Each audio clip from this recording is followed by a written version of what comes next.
वरना दिन रात आप बैठो मुसल्ले पर, मस्जिद मदरसे में लगे रहो, और जब भूख लगे तो दूसरों का मुंह देखो, उनके सामने हाथ फैलाओ। खुददारी क्या है, इज्जत नफ्स क्या है, आत्मसम्मान क्या है, ये कौन सिखाए भाई? आपकी चाय पी करके हम आपको खुददारी सिखाएं, आपके टुकड़ों पे पल करके हम आपको इज्जत नफ्स की तालीम दें, तो इस तालीम का क्या असर होगा समाज पे? मेरे हुजूर ने फरमाया, हो सकता है इस नौजवान के घर में बूढ़े माँ बाप हों। अगर ये बंदा, ये नौजवान अपने माँ बाप की खिदमत के लिए, उनके दवा पानी इलाज के लिए मेहनत कर रहा है, तो मेरे हुजूर ने फरमाया फहुवा फी सबीलिल्लाह, इसकी ये मेहनत अल्लाह की राह में है। हुजूर ने फरमाया, हो सकता है इसके घर में छोटे छोटे बच्चे हों, ये अपनी बीवी बच्चों की खुशहाली के लिए, उनको इज्जत की रोटी खिलाने के लिए, हलाल कमाई हासिल करने के लिए मेहनत कर रहा है। मेरे हुजूर ने फरमाया फहुवा फी सबीलिल्लाह, तो इसकी ये मेहनत अल्लाह की राह में है। देखिए, हमारे दीन इस्लाम का जो तसव्वुरी इबादत है ना, वो सिर्फ मुसल्ले तक महदूद नहीं है, वो सिर्फ रोज़ा नमाज तक महदूद नहीं है, वो सिर्फ मस्जिद मदरसों तक महदूद नहीं है।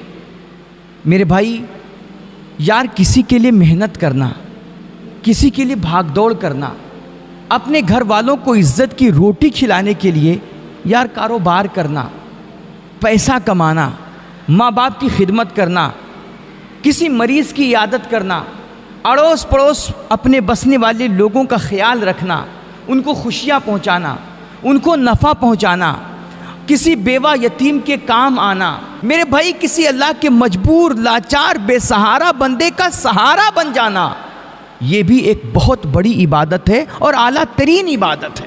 देखिए, एक मरतबा हुआ क्या, मेरे हुजूर का ज़माना था, सहाबे किराम ने एक नौजवान को देखा कि वो नौजवान बड़ी मेहनत कर रहा है, वो भाग दौड़ में लगा हुआ है और बड़ी तगोदो कर रहा है किसी काम में। तो सहाबे किराम ने उसकी मेहनत देखी, उसका पसीना देखा, तो कहा यार ये इतनी कड़ी मेहनत कर रहा है, काश इसकी ये मेहनत अल्लाह की राह में होती। अल्लाह अकबर। मेरे हुजूर ने जब सहाबे किराम की ये बात सुनी ना, तो आपने फरमाया, क्या कहा तुम लोगों ने कि इस नौजवान की मेहनत काश अल्लाह की राह में होती?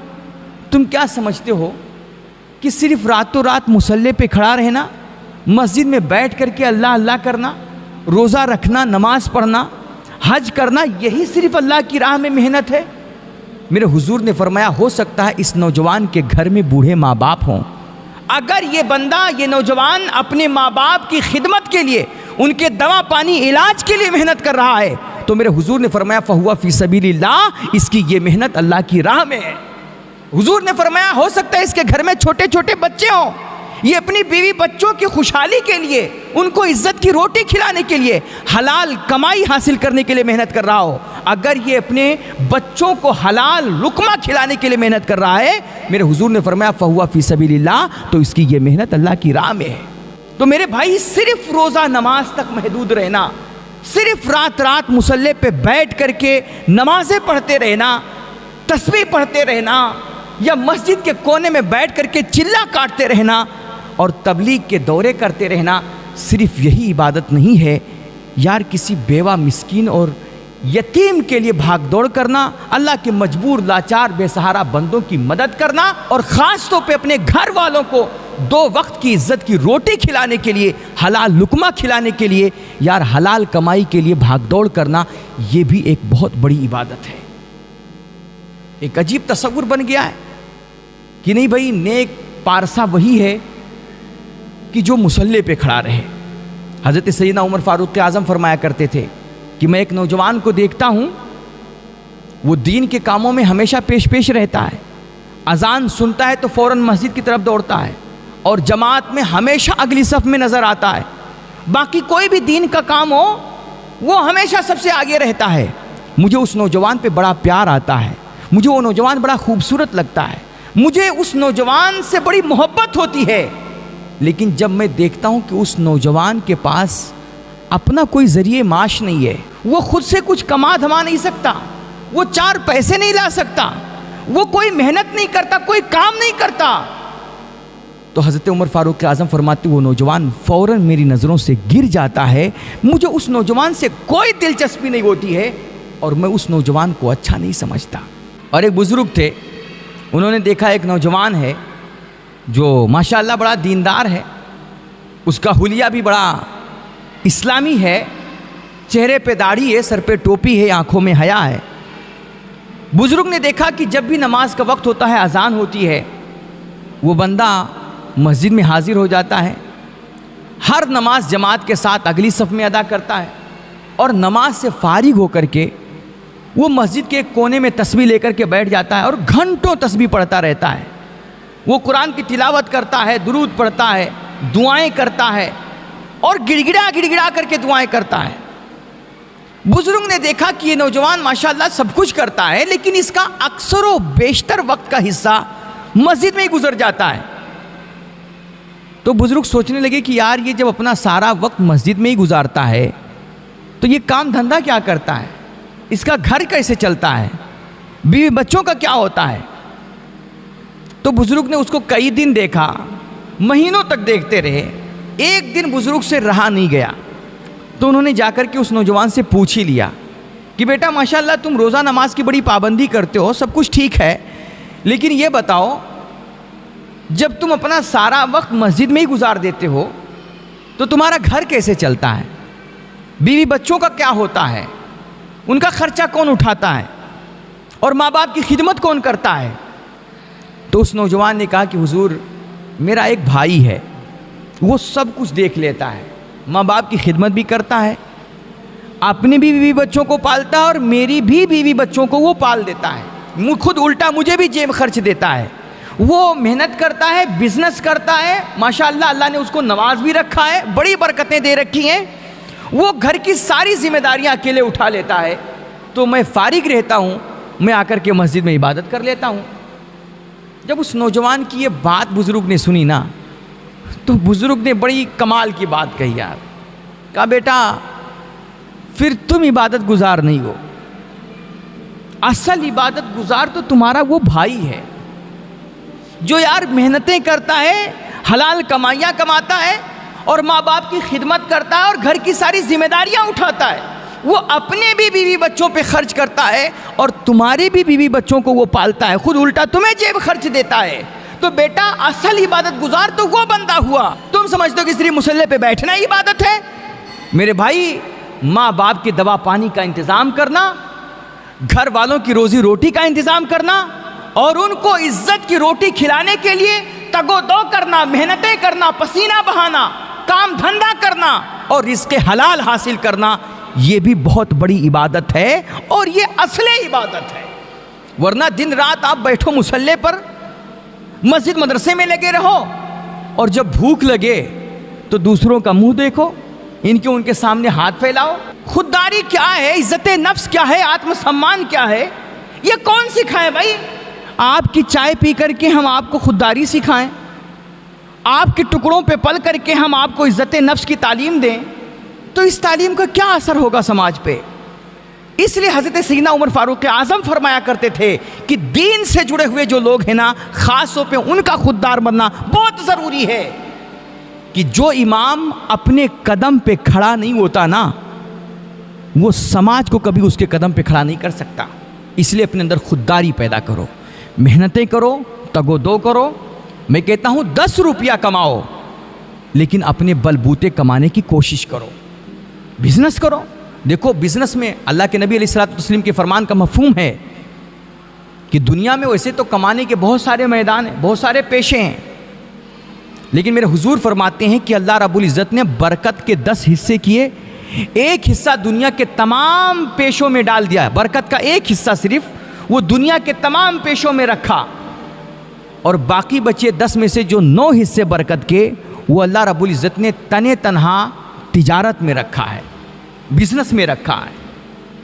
कि जो बंदा तिजारत करता है, बिजनेस करता है, अल्लाह उसको बड़ी बरकतों से नवाजता है। देखो ना, जब सहाबे कराम मक्के मुकर्रमा छोड़ करके हिजरत करके जब मदीने मुनव्वरा पहुँचे, तो वहाँ मेरे हुजूर ने तमाम अंसार और मुहाजिरीन सहाबा को आपस में एक दूसरे का भाई भाई बना दिया। मुआखाते मदीना के नाम पर ये पूरा चैप्टर आपको तारीख़ में मिलेगा। तो जो मुहाजिरीन थे वो हिजरत करके जब मदीने मुनव्वरा गए, तो वहाँ के जो अंसारी सहाबा थे, उनमें से हर एक अंसारी के ज़िम्मे हुजूर ने एक एक मुहाजिर को लगा दिया और उनको आपस में एक दूसरे का भाई बना दिया। हज़रत अब्दुर्रहमान बिन औफ एक सहाबी हैं, बहुत जलीलुल क़द्र सहाबी, अशरे मुबश्शरा में से हैं। और अरब की दुनिया में ये चोटी के बहुत बड़े बिजनेसमैन ताजिरों में इनका नाम आता है। हज़रत सैयदना उस्मान गनी हैं और हज़रत सैयदना अब्दुर्रहमान बिन औफ, ये बहुत बड़े ताजिर थे अपने वक्त के। तो हज़रत सैयदना अब्दुर्रहमान बिन औफ जब मक्का छोड़ करके जब मदीना तशरीफ़ ले गए हिजरत करके, तो हुजूर ने इनको हज़रत साद बिन रबी का भाई बनाया। तो हज़रत साद बिन रबी ने कहा कि भाई मेरी जायदाद का आधा हिस्सा आप ले लीजिए। लेकिन हज़रत अब्दुर्रहमान बिन औफ ने कहा कि नहीं भाई, मुझे आपकी जायदाद प्रॉपर्टी में हिस्सा नहीं चाहिए। ये उनकी अपनी गैरत, ये उनकी अपनी खुददारी, ये उनकी अपनी इज्जत नफ्स। उन्होंने कहा नहीं भाई, मैं आप पे बोझ बनने नहीं आया, मैं मोहम्मद अरबी का ग़ुलाम हूँ, मैं किसी के लिए बोझ नहीं बन सकता, मैं लोगों का बोझ अपने कंधों पे उठाऊंगा, मैं किसी के सहारे नहीं पलूंगा, मैं अपने सहारे दूसरों को पालूंगा। उन्होंने कहा भाई मुझे आपकी जायदाद प्रॉपर्टी में हिस्सा नहीं चाहिए, हाँ मुझे बस तुम बाजार का रास्ता बता दो, मुझे चल करके मदीने की मार्केट दिखा दो, मुझे सिर्फ बाजार का रास्ता बता दो, बाकी मैं अपनी रोजी रोटी का इंतजाम कर लूंगा। बाजू में ताकत है, मर्द हैं, गैरतमंद हैं, इसलिए कहा मुझे बाजार का रास्ता बताओ। हज़रत साद बिन रबी ने जाकर के उनको मदीने की मार्केट का मुआयना करवाया, उनको बाजार दिखाया। हज़रत अब्दुर्रहमान बिन औफ ने उस बाज़ार में जाकर के तेल और घी का धंधा शुरू किया, बिजनेस डाला, कारोबार शुरू किया। कहते हैं तेल, घी और एक रिवायत में पनीर भी है, ये सब उन्होंने बिजनेस करना शुरू किया, काम शुरू किया, बेचना शुरू किया। कहते हैं चंद ही दिनों में अल्लाह रब्बुल इज़्ज़त ने उन्हें ऐसी फराखी नसीब फरमाई, उनके लिए बरकतों के ऐसे दरवाजे खोले कि हज़रत अब्दुर्रहमान पूरे अरब में टॉप के ताजिरों में उनका नाम आने लगा और वो सबसे बड़े धनी शुमार किए जाने लगे। कहते हैं एक दफ़ा हज़रत अब्दुर्रहमान बिन औफ की तिजारत का हाल देखिए, कैसी अल्लाह ने फराखी अता की थी, कैसा उन पे बरकतों के दरवाजे खोले थे। कहते हैं एक दफ़ा मदीने में ना, जिससे आजकल लारियां नहीं चलती हैं, गाड़ियां, बड़ी बड़ी ट्रक्स जिसमें माल लादे जाते हैं, ऐसे उस दौर में ऊँट हुआ करते थे, उनकी पुश्तों पे वो बड़े बड़े गट्ठर बना करके सामान तिजारत लादा जाता था। कहते हैं एक दफ़ा मदीने में तकरीबन 700 ऊँटों का काफिला, बहुत बड़ा काफिला, उन सब ऊँटों के पुश्तों पे सिर्फ माल ही माल लदा हुआ है, सामान तिजारत ही लदा हुआ है। यहाँ एक बंदा कोई एक ऊँट भी मंगा लेना तो समझ लीजिए उसका भी बड़ा नाम होता था। और वहाँ 700 ऊँट हैं और 700 ऊँटों का एक बहुत बड़ा काफिला जो सामान तिजारत लेकर के मदीने में दाखिल हुआ। लोगों ने पूछा भाई ये कौन धनी है जिसका इतना बड़ा, इतना ज़्यादा सामान तिजारत आ रहा है? तो किसी ने कहा कि भाई ये सामान तिजारत उसकी अपनी तिजारत के लिए नहीं है, बल्कि ये जो 700 ऊँटों की पुश्तों पे जो सामान लदे हुए हैं ना, ये आज अब्दुर्रहमान बिन औफ ने मदीने की गरीबों में बांटने के लिए मंगाया है, तकसीम करने के लिए मंगाया है। आप ज़रा अंदाज़ा लगाइए कि यार 700 ऊँटों का काफिला जो सामान तिजारत लेकर के आए, वो सिर्फ गरीबों में बांटने के लिए हो तो उसकी अपनी तिजारत के लिए माल कितना होगा और वो कितना बड़ा धनी होगा। तो कहने का मतलब ये है कि हज़रत अब्दुर्रहमान जब मक्का छोड़ करके मदीना गए तो उनके पास फूटी कौड़ी भी नहीं थी, कुछ भी नहीं था। लेकिन चंद ही दिन जब उन्होंने बिजनेस किया, कारोबार शुरू किया, तो अल्लाह ने उनके कारोबार में इतनी बरकत डाली कि 700 ऊँटों के सामान वो सिर्फ गरीबों में बांटने लगे, बिलियनों बिलियन डॉलर वो लोगों में तकसीम करने लगे। तो ये तिजारत की बरकत है, इसलिए खाली मत बैठो। मैं कहता हूँ छोटा मोटा, और धंधा तो कोई छोटा होता ही नहीं है। आज हम मुसलमानों को शर्मिंदा करने के लिए, हमें जलील करने के लिए लोग ताना देते हैं कि मुसलमान तो पंचर बनाता है, अब्दुल पंचर वाला बोलते हैं। मैं कहता हूँ भाई ये दुनिया इसको हकीर समझती है, मजाक बनाती है, लेकिन ये पंचर बनाना भी कोई मामूली धंधा नहीं है, ये मामूली कारोबार नहीं है। तुम शौक से पंचर बनाओ, लेकिन कभी किसी के सामने हाथ मत फैलाओ। यार पंचर बना करके अगर इज्जत की रोटी मिल रही है ना, तो दूसरों के सामने जलील होकर के, हाथ फैला करके, भीख मांग करके खाने से ये करोड़ा दर्जा बेहतर है। तो पंचर बनाना कोई मामूली बात नहीं है, ये कोई मामूली धंधा नहीं है। इसलिए नौजवानों, शौक से पंचर बनाओ। लेकिन एक बात का ख्याल रखना, तुम जब पंचर बनाना शुरू करो ना, तो इतना बढ़िया पंचर बनाओ कि फिर पूरे शहर में, पूरे इलाके में तुमसे बेहतर कोई पंचर बनाने वाला ना हो। तुम इतने एक्सपर्ट बनो अपने काम में, इतनी महारत हासिल करो, इतने चैंपियन बनो कि तुम्हारे दुकान पे पंचर बनवाने वालों की फिर लाइनें लगें। लोग तुमसे एक मर्तबा अपना पंचर बनवाने के लिए तरसें। इतने एक्सपर्ट बनो। और याद रखो, अल्लाह के नबी अलैहिस्सलातु तस्लीम ने फरमाया है, इन्नल्लाह युहिब्बु अब्दन इदा अमिला अमलन अन युत्किनहु।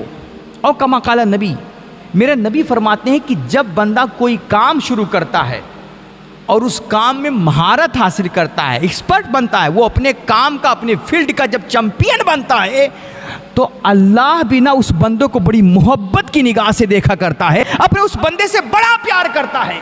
वो बंदा जो अपने काम का माहिर होता है, वो रब रसूल की निगाह में भी महबूब हुआ करता है।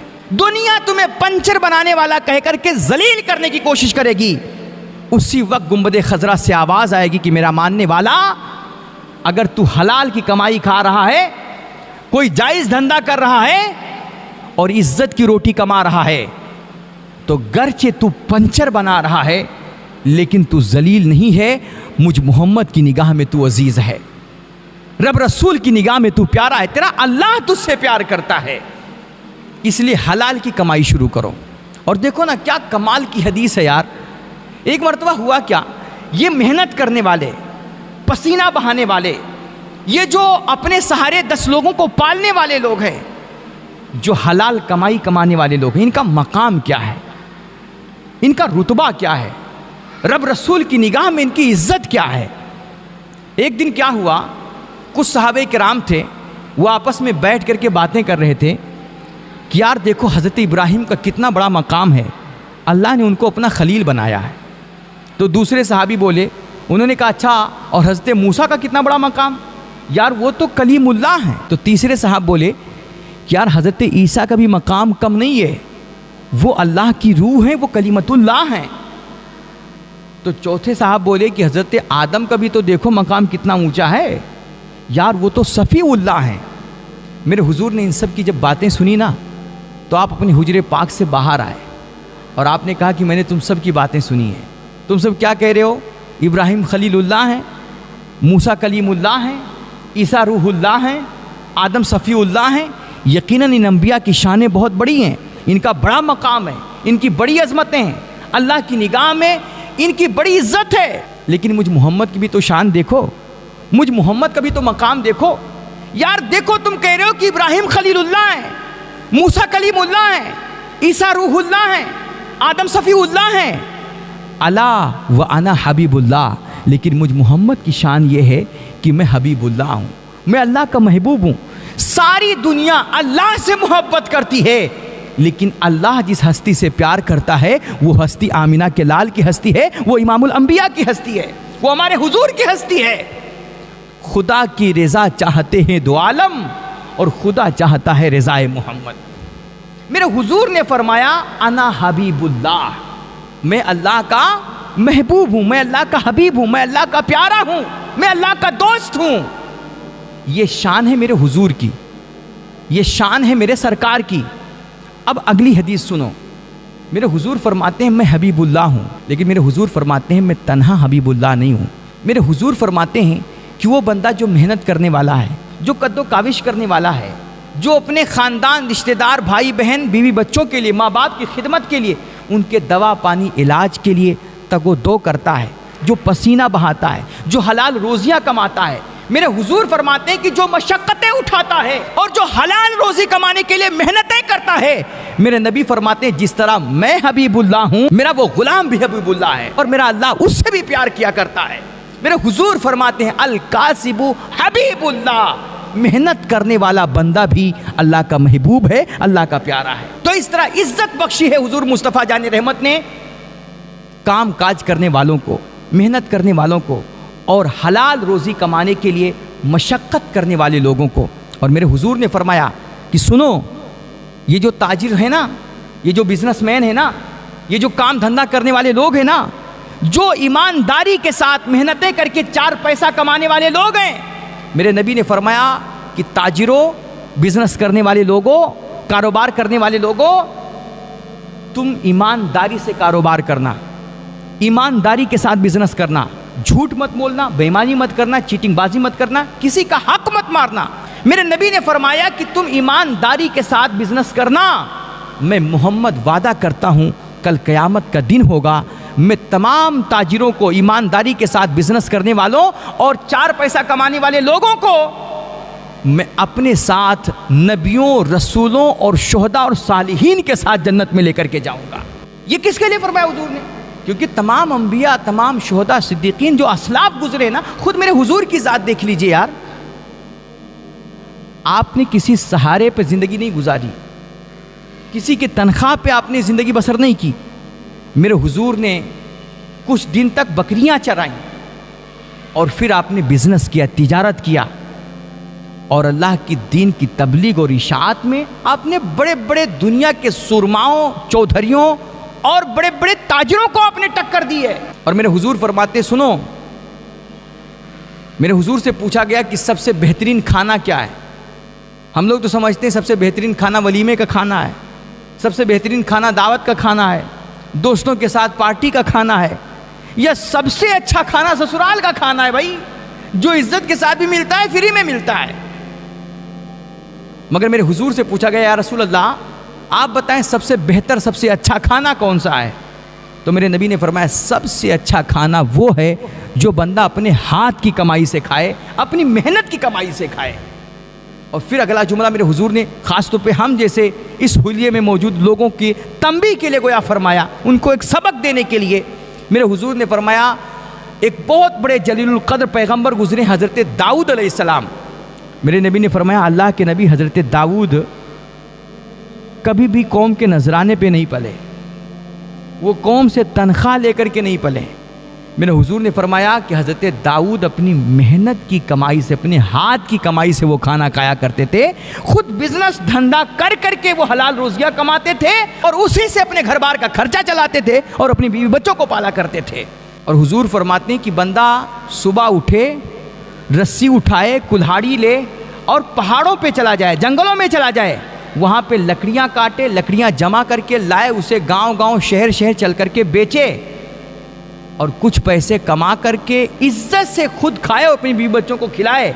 मेरे हुजूर फरमाते हैं उसका ये लकड़ियाँ काटना, बेचना और 4 पैसे कमाना, मेरे हुजूर फरमाते हैं ये उसके लिए करोड़ा दर्जा बेहतर है कि वो जाए, लोगों के सामने हाथ फैलाए, भीख मांगे और कोई उसको 2-4 रुपया दे और कोई उसे झिड़क करके रुसवा कर दे, उसको जलील कर दे।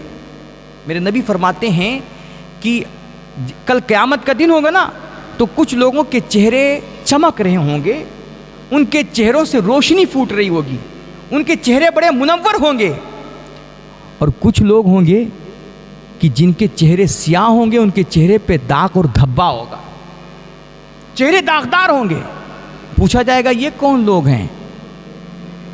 तो जवाब मिलेगा कि ये दुनिया में भिखमंगे थे, ये सब सिर्फ लोगों के सहारे पलते थे, इनके उनके सामने हाथ फैलाते थे।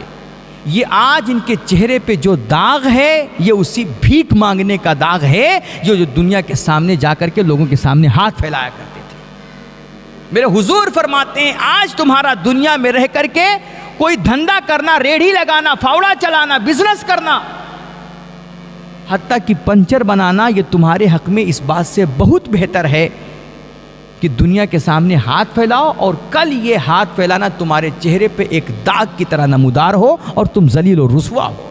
तो पता चला कि इबादत का मफहूम सिर्फ मुसल्ले तक महदूद नहीं है, इबादत का मफहूम सिर्फ रोज़ा नमाज तक महदूद नहीं है। मेरे भाई, अपने भाई बहन के लिए, अपने घर बार के लिए, बीवी बच्चों के लिए, माँ बाप की खिदमत के लिए, मजबूर बेसहारा लाचार अल्लाह के बंदों के लिए यार तगो दो करना, उनको नफ़ा पहुंचाना, उनके काम आना, उनका सहारा बनना और ख़ुद भी इज़्ज़त की रोटी खाना और दूसरों को खिलाना, ये भी बहुत बड़ी इबादत है और ये असले दीन है।